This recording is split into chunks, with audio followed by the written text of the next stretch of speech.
Assalomu alaykum. Sizlar bilan bugun PlayStation 4 o'yinlarini cheat mod qilishni o'rganamiz. Bu nima desanglar, bu o'yin paytida masalan, misaldan qurol-yarog' yetishmovchiligi bo'ladi. Yoki o'tolmayotgan bo'lsanglar, jon tugamaydigan qilsa bo'ladi. Xullas, shunga o'xshagan narsalarni qilsa bo'ladi. Bu uchun bizga fleshka kerak bo'ladi va programma kerak bo'ladi. PlayStation uchun fleshkamizning formati EX fat bo'lishi kerak. Fleshkani ichiga yuklab olamiz programmani. Programmani ssilkasini qoldiraman videoning tagida. Fleshkaga yuklab olganimizdan keyin PlayStationga o'tamiz. Mana PlayStationimizni yoqib oldik.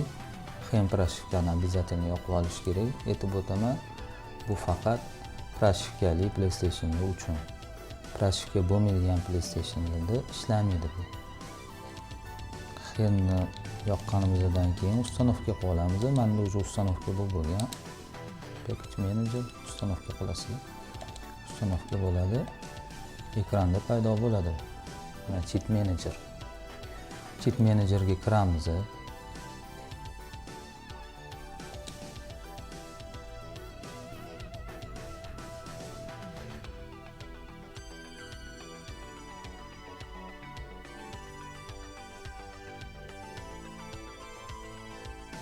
Internet o'chuv bo'lsa, обновление so'ramaydi. Agar mabodo internetingiz yo'q bo'lsa, обновление so'rasa, обновить qilsanglar, ba'zidan yangi cheatlar qo'shiladi. Bu yerda agar kimda PlayStation Pro bo'lsa, 60 FPS yoqsa bo'ladi. Mana patch bor.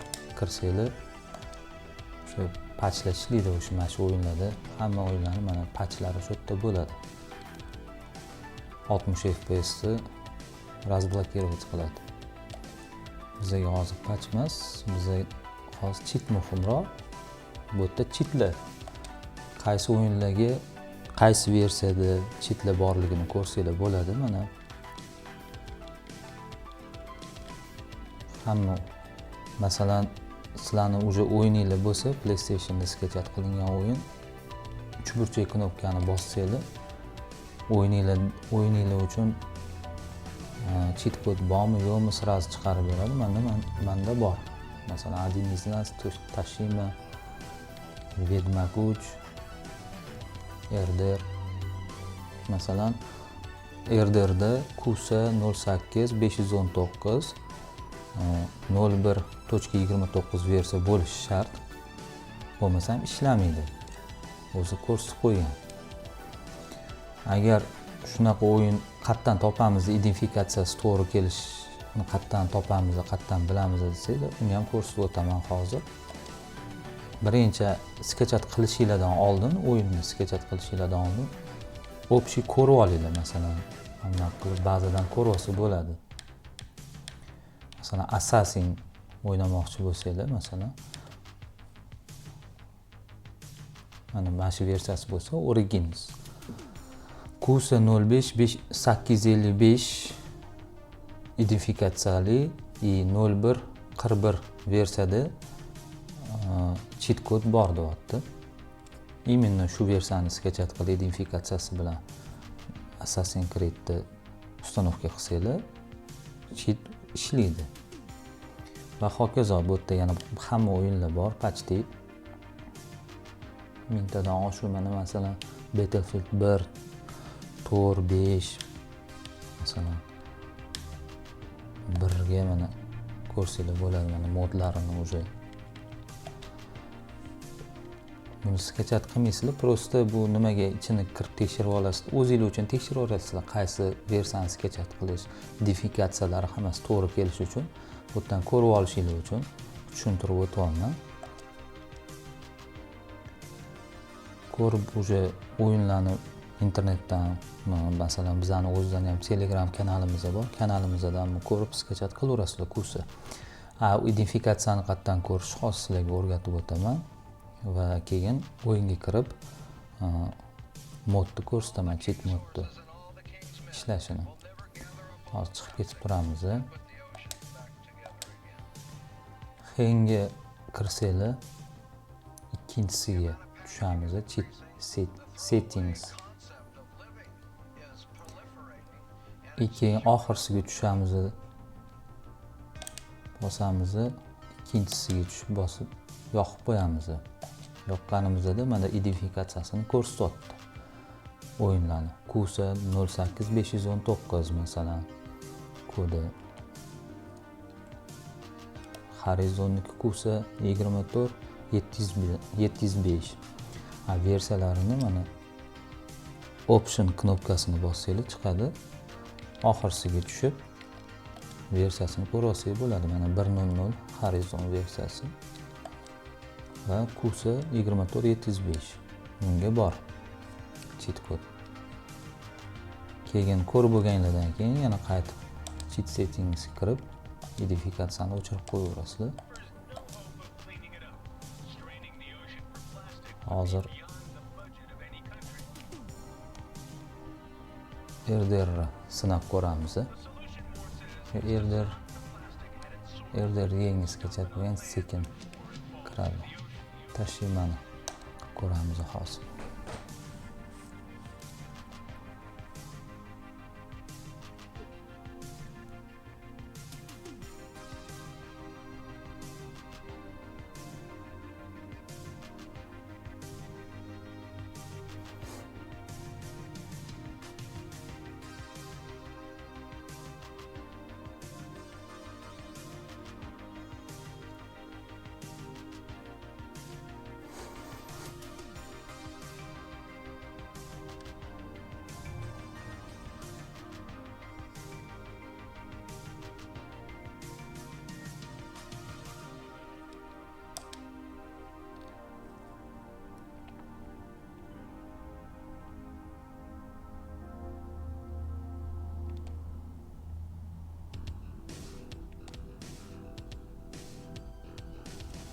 Tashimaga kirib oldik.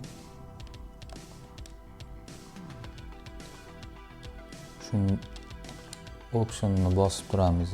Birinchi prosta bosib startni bosib menyuga o'tib olamiz deb.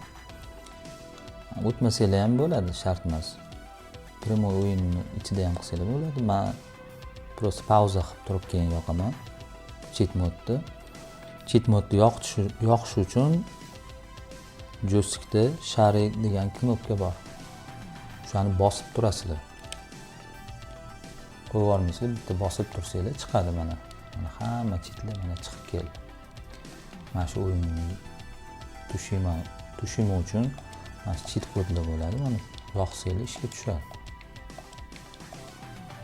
Kutib turasizlar, sirasi chiqib ketmaysizlar.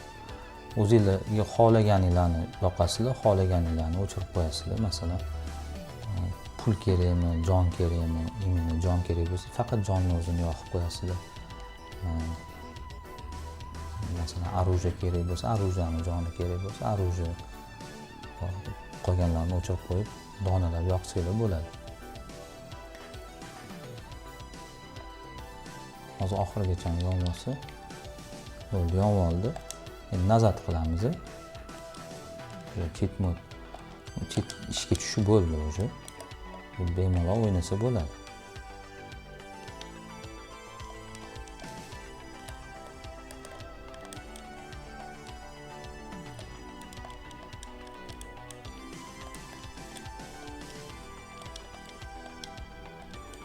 Bu o'yinga yangi kirganim uchun, endi o'ynashni boshlaganim uchun hozir cho'balar ketyapti. O'zi hamma narsa full bo'ldi, ishga tushib bo'ldi. Xohlasanglar agar kerak bo'lmasa modsiz o'ynayman, cheat kodsiz o'ynayman desanglar, yana xuddi share knopkasini bosib turamiz va o'chirib qo'yamiz.